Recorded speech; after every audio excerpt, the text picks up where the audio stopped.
New Mexico has the worst education in America. Therefore, it is the tip of the spear for curing the ills of all of this. So when you have a problem, you have to have a solution.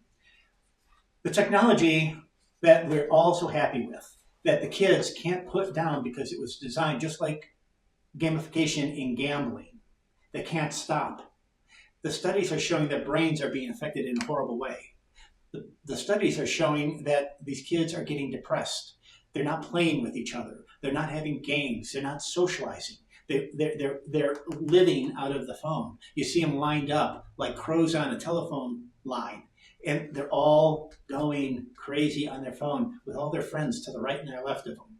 In school, these are going off constantly, interrupting, beeping, text messages, phone calls. The teachers are sick of it.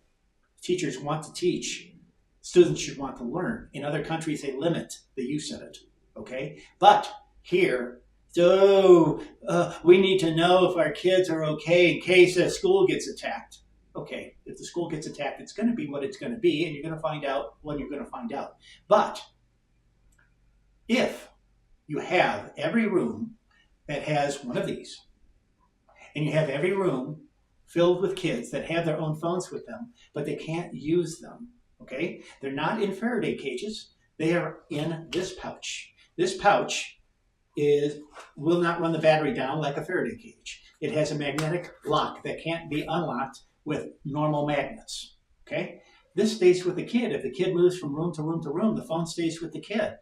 It's just going to be on airline, or it's just going to be on silent, and so they can feel it buzz, but it won't interrupt the class, and they can't get to it immediately.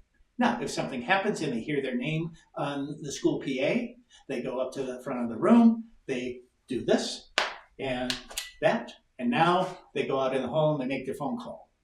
This has been proven beyond a shadow of a doubt with over 1 million students in 1,200 school systems to completely reverse the learning curve, the happiness curve, the depression curve, everything gets better when the kid is now in school to learn.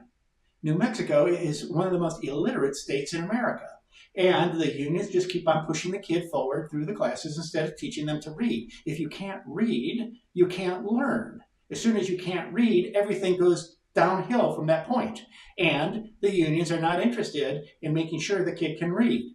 Now, they are distracted as well. So when you have 20 or 30 kids in a room and these are beeping and going off all the time and making the noises that they make, and the kids are playing, games on it instead of listening to the teacher, and the teacher is constantly saying, Tommy or Janie, put the phone away. It's all interrupt driven. You cannot learn that way, okay? So we have to solve it, and it's solved very easily. $10 million is all. 0.0002 of the money that the state of New Mexico has.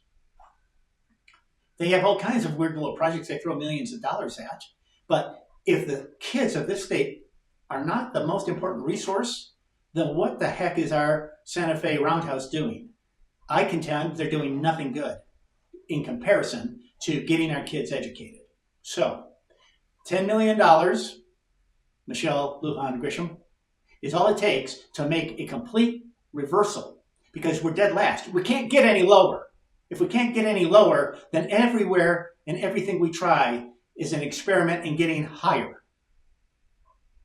You as parents and grandparents and great-grandparents should not allow Santa Fe to not handle this experiment. It's nothing. It's a rounding error. And should they be taught about the civics that will rule their life? Of course. Do they get a pouch that they can decorate themselves, lock, have with them, move from class to class, get it unlocked this easily? Yeah, as long as one of these exists. It's a great solution, and it costs nothing. It's a rounding error. So what do? They throw more money at the schools that have all the same interruptions and the same problems, and nothing gets better.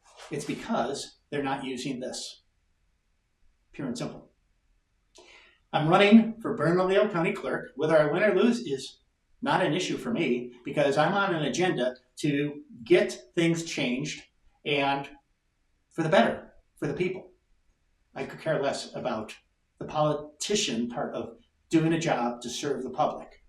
It just gives you a greater chance to be more effective when you're in that position.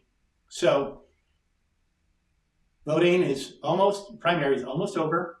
We've got 2 or 3 days yet. Please spread my name around to your friends and your coworkers and your fellow parents and grandparents.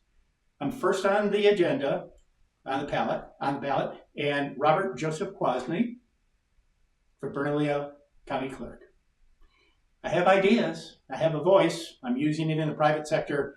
It'd be great to be able to do it in the public sector to serve you even greater. Thank you for your attention. We'll see you.